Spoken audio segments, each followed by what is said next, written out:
दोस्तों डिजी इंडिया में आपका बहुत बहुत स्वागत है। और आज मैं आपके लिए बहुत ही ज़बरदस्त वैकेंसी लेके आया हूँ। और ये जो वैकेंसी है वो है एसएससी की तरफ से। एसएससी ने फाइनली सीएचएसएल एग्जाम 2022 के लिए ऑफिशियल नोटिफिकेशन जारी कर दिया है, जो कि अभी आप स्क्रीन पे देख सकते हो। और इस वीडियो में मैं आपको इस नोटिफिकेशन से रिगार्डिंग पूरी इन्फॉर्मेशन दूंगा कि ऑनलाइन आवेदन कब से शुरू हो रहे हैं, लास्ट डेट क्या है, पेमेंट की लास्ट डेट क्या है, इसके अलावा एजुकेशन क्वालिफिकेशन क्या मांगी गई है और कौन सी पोस्ट के लिए क्या क्वालिफिकेशन है, इसके अलावा कौन सी पोस्ट के लिए कितनी सैलरी है, कौन कौन सी पोस्ट है और एप्लीकेशन फ़ीस कितनी है, ठीक है। और इसके अलावा सिलेक्शन का प्रोसेस क्या रखा गया है। तो ये सारी चीज़ें इस वीडियो में मैं कवर करूंगा और इस वीडियो के अंत तक सीएचएसएल से रिलेटेड सारे डाउट्स आपके क्लियर हो जाएंगे। तो अब आगे बढ़ते हैं इसी ऑफिशियल नोटिफिकेशन में। तो सबसे पहले कुछ इंपॉर्टेंट डेट्स यहाँ पे दी हुई है, जो कि अभी आप स्क्रीन पे देख सकते हो। ये कुछ इंपॉर्टेंट डेट्स है जो कि एसएससी ने जारी की है इस नोटिफिकेशन में।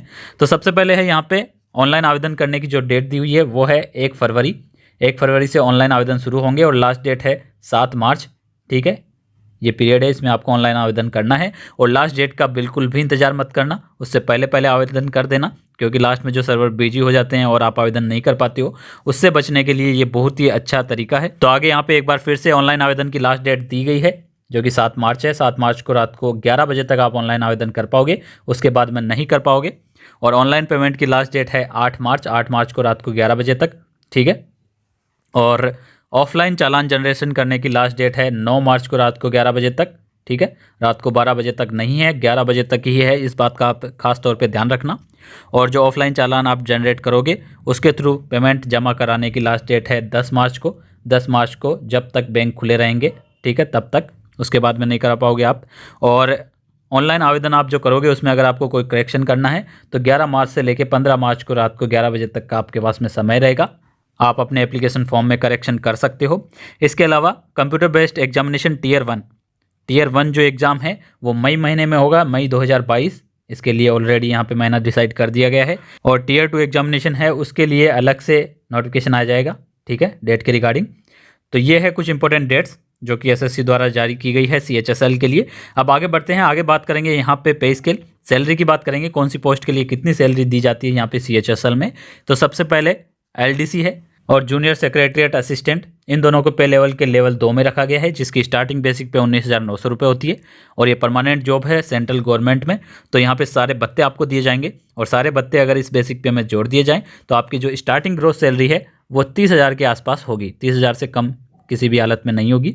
30,000 के आसपास एलडीसी और जूनियर सेक्रेटरीट असिस्टेंट की सैलरी होने वाली है, ये स्टार्टिंग सैलरी है। इसके अलावा पोस्टल असिस्टेंट और सॉर्टिंग असिस्टेंट को पे लेवल के लेवल 4 में रखा गया है, जिसकी स्टार्टिंग बेसिक पे होती है 25,500 रुपये। और इसमें भी सारे भत्ते मिलेंगे और इसमें सारे भत्ते अगर जोड़ दिए जाए तो आपकी स्टार्टिंग जो ग्रोथ सैलरी है वो लगभग 38,000 के आसपास हो जाएगी। तो इसमें भी अच्छी खासी सैलरी है। अब आगे है यहाँ पे डेटा एंट्री ऑपरेटर डीईओ को पे लेवल के लेवल 4 में रखा गया है, सेम यहाँ पे स्टार्टिंग बेसिक पे है, तो सेम सैलरी इसकी भी हो जाएगी सारे भत्तों को जोड़ने के बाद में। और डीईओ को लेवल 5 में भी रखा जाता है, तो लेवल 5 की जो स्टार्टिंग बेसिक पे है वो 29,200 रुपये होती है, ठीक है। और इसमें भी सारे भत्ते मिलेंगे और सारे भत्ते जोड़ दिए जाए तो स्टार्टिंग ग्रोथ सैलरी लगभग 43,000 से ऊपर ही होगी। तो अच्छी खासी सैलरी इसमें भी है, ठीक है। तो ये है। और लास्ट है यहाँ पे data entry operator grade A, इसको भी पे लेवल के लेवल 4 में रखा गया है, स्टार्टिंग बेसिक पे 25,500, यानी कि सेम 38,000 सैलरी इसमें भी होने वाली है। ग्रोथ सैलरी स्टार्टिंग की बात मैं यहाँ पे कर रहा हूँ, ठीक है। तो अब आगे बढ़ते हैं इसी ऑफिशियल नोटिफिकेशन में। तो यहाँ पे वैकेंसीज़ के बारे में दिया हुआ है कि अभी वैकेंसीज़ जारी नहीं हुई है कि कौन सी कैटेगरी में, कौन से डिपार्टमेंट में, कौन सी पोस्ट की कितनी वैकेंसीज है।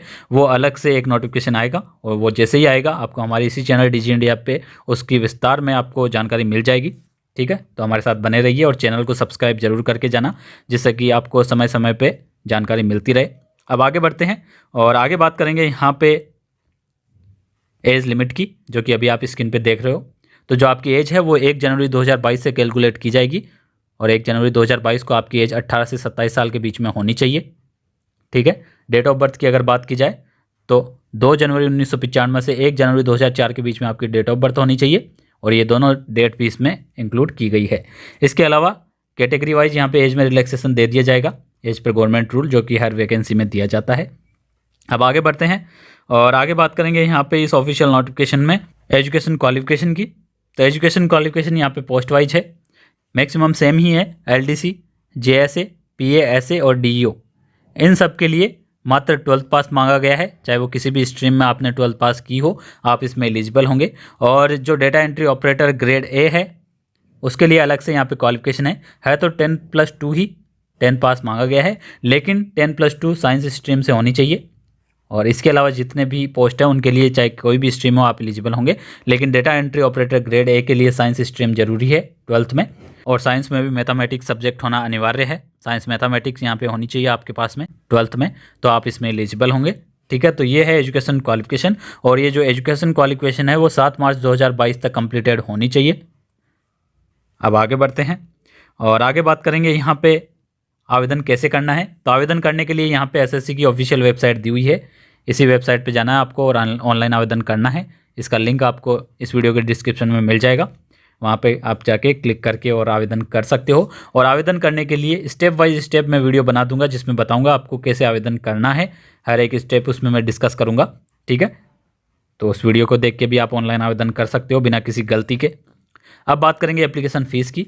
तो एप्लीकेशन फ़ीस मात्र 100 रुपये यहाँ पर रखी गई है, जबकि women candidates, SC, ST, PWD और एक्स सर्विसमैन के लिए यहाँ पे कोई भी एप्लीकेशन फ़ीस नहीं रखी गई है, और जिनके लिए है उनके लिए भी मात्र 100 रुपये एप्लीकेशन फ़ीस है। ठीक है, अब आगे बढ़ते हैं और आगे बात करेंगे यहाँ पे स्कीम ऑफ एग्जामिनेशन की। तो यहाँ पे आपको पता है Tier 1 एग्ज़ाम होगा पहले, उसके बाद में Tier 2 एग्ज़ाम होगा, और ये दोनों एग्ज़ाम होने के बाद में स्किल टेस्ट होगा, टाइपिंग टेस्ट बेसिकली। ठीक है, तो ये यहाँ पे टेस्ट होने वाले हैं। अब Tier 1 एग्ज़ाम की अगर बात की जाए तो यहाँ पे ये पैटर्न दिया हुआ है जिसमें 4 सब्जेक्ट से सवाल आपसे पूछे जाएंगे, English language, general intelligence, quantitative aptitude और जनरल अवेयरनेस। इन सभी सब्जेक्ट से 25-25 क्वेश्चन पूछे जाएंगे जो कि 50-50 मार्क्स के होंगे और 60 मिनट का आपको समय दिया जाएगा। ठीक है, और Tier 1 एग्ज़ाम में अगर आप क्वालिफाई करते हो, शॉर्ट लिस्ट होते हो, तब आपको Tier 2 एग्ज़ाम देने का मौका मिलेगा।